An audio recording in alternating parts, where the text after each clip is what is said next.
Hey guys, review of the Atlas 3.0. I bought this a couple weeks ago. This is the 3.0 core, just a matte black finish. Overall good product design. What I like about this helmet is it's pretty similar to the ones that I started off with. So you have to know, I am with this company since 2015-ish, and back in the days I bought several RG1DX helmets, various designs, white, black, chrome, whatever. I actually have one here, give me a sec. Now this is the Shadow Chrome RG1DX. This is the snowboard helmet I bought, I don't know, 4 years ago when it was a limited edition. So whenever I, have these helmets side by side, you might notice kind of similarities. However, I think that the RG1DX mostly comes closer to the Berserker, which is the other option you can buy off their website.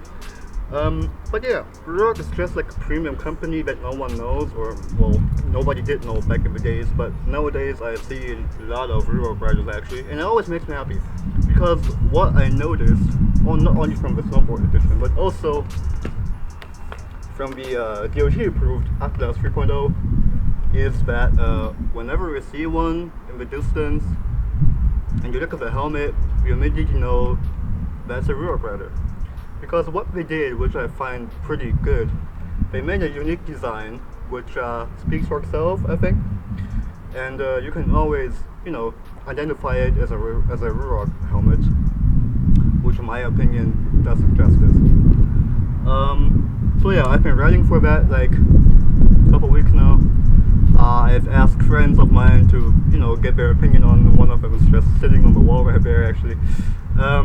So yeah, whenever I'm riding, I want to just, give a few hints of advice and things I just came across with.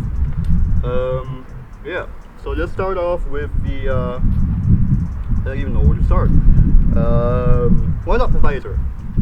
So the 3.0 has a different kind of visor that 2.0 had. I have friends with 2.0s, and I've ridden with them a couple weeks back just to get a bit of comparison going on. And one minor or major thing actually is that the 2.0 had kind of frames here.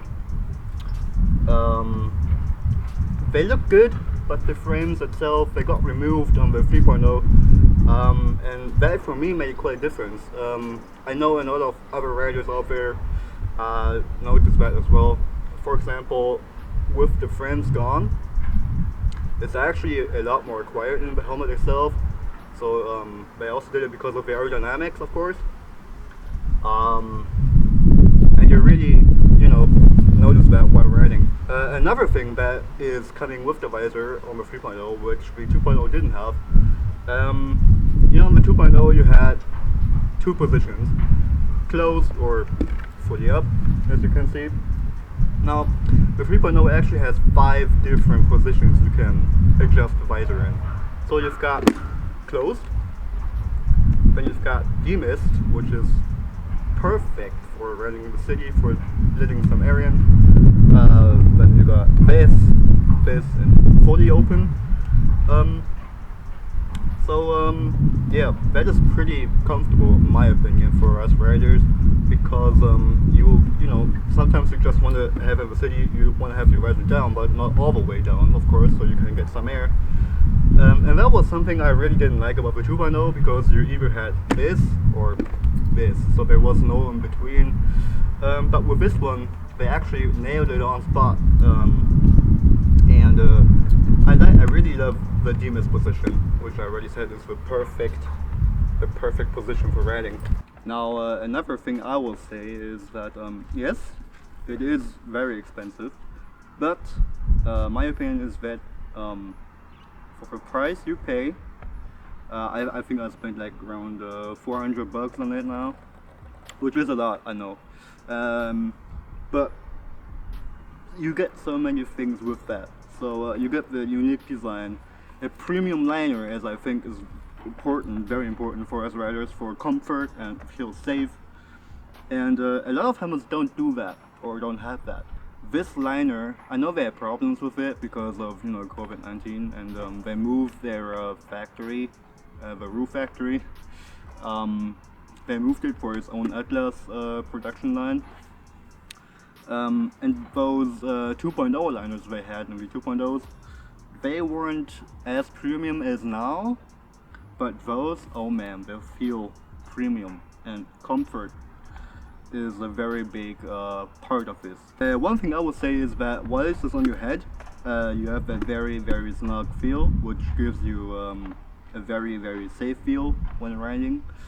And another thing that I noticed as well, as a friend of mine noticed as well, is that the helmet itself is pretty light, which is of course due to the carbon shell, but you don't notice it on your head.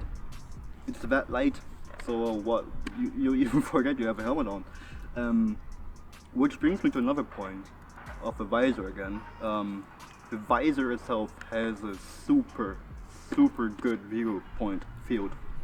I have that full 180 degree view. I can see everything, and with the pin lock installed, they give you with it. You don't fog up anymore inside your helmet, which for me is a very important thing. I have that same thing in my snowboarder helmet, so whenever I was on the slope, it didn't fog up anymore.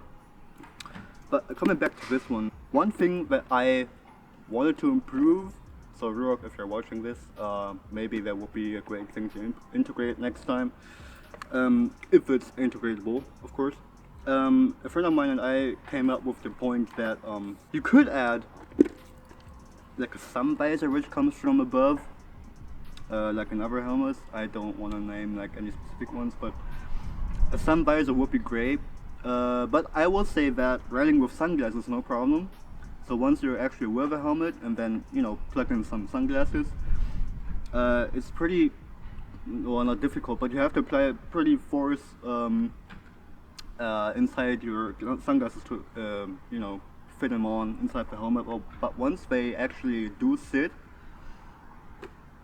comfortable. But yeah, the sun visor would be something that we noticed as well. Second thing, I bought the shockwave system with it. So for people who don't know Ruroc and the shockwave system is a device which makes your helmet Bluetooth capable, if that makes sense.